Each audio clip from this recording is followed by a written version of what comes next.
Hello, it's Gary Hewitt from Thought Knox, and today I'm going to talk a little bit about delegation versus abdication, especially when it comes to AI. And I'll talk a little bit about some of the experiences I've had. I've had a team before, and first of all, as a recovering perfectionist, I wasn't recovering back then, I was pretty much a perfectionist. Um, I found it extremely difficult to delegate. So it was a challenge to hand tasks over to other people, and I don't know that I micromanaged, but I don't know that I also did it very well.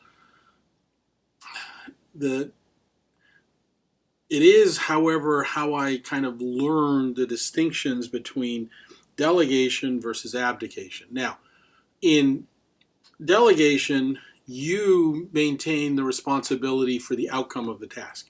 And as a leader, you're always responsible for your team.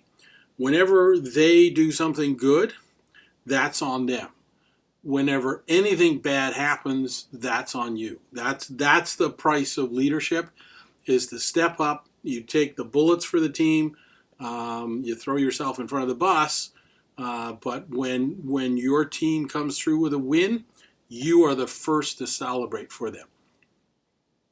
Now, as I got into the delegation thing and we started getting bigger and doing more things and I was delegating more tasks, eventually I found myself, I got to the point where I didn't notice it at the time, but afterwards, when I stopped delegating, when we shut things down and I went back to a much smaller operation, I found I was practically useless, in that I was so used to handing off tasks to people. When I had to do them myself, it was like, oh crap, how do we do this again? So there was quite a bit of readjustment, and it's a fairly big period. And the reason I'm bringing this up is I think we're going to have a lot of challenges with AI in the same manner. In that we're starting now to delegate to AI, and at first it's like, I don't want to do it, I don't want to do it. And then you get used to doing it, and oh, okay, let's have AI do this, and let's have AI do that, and can we automate this, and can we put AI in the loop here?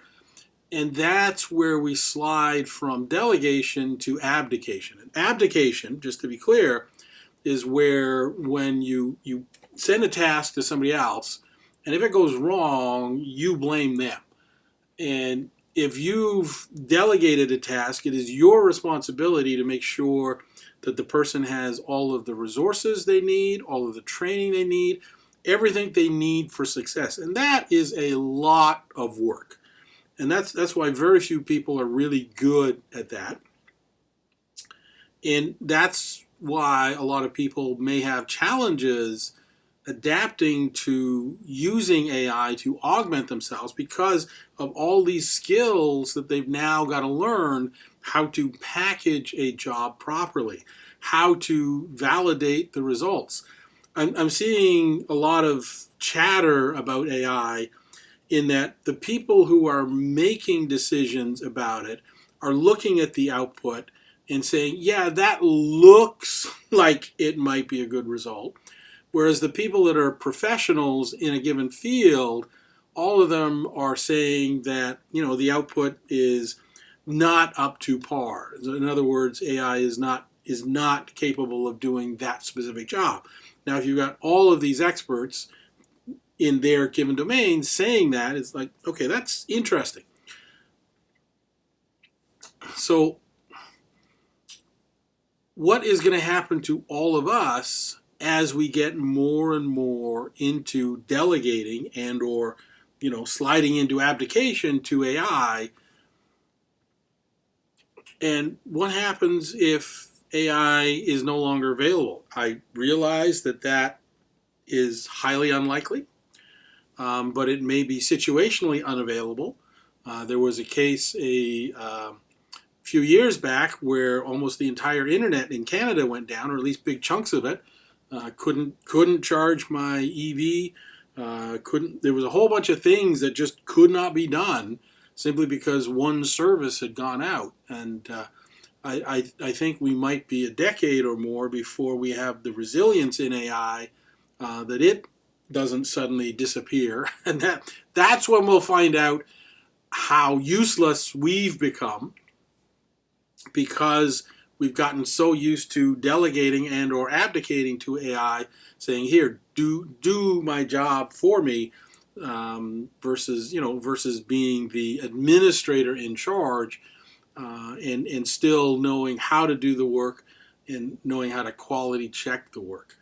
So I say, my opinion may not matter at all, but I'm just expressing it in the hopes that it will help other people frame some of the conversation, some of the challenges around AI, and some of the challenges around business in general. There's the when in Rome, do what Romans do, and right now every Roman is on friggin' Chat GPT. So as a business owner, you pretty much have to be jumping in there.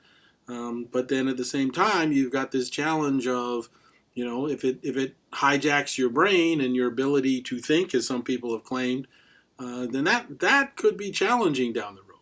We'll see. As always, the future is really easy to predict 20 years from now when you're looking backwards and saying, oh, I didn't see that coming. So it'll be interesting to see where we are in 20 plus years. But who knows? Anyway, that's my ramblings for this time. So thank you for watching. And, take care of yourself, take care of your team. And I wish you all the greatest of success.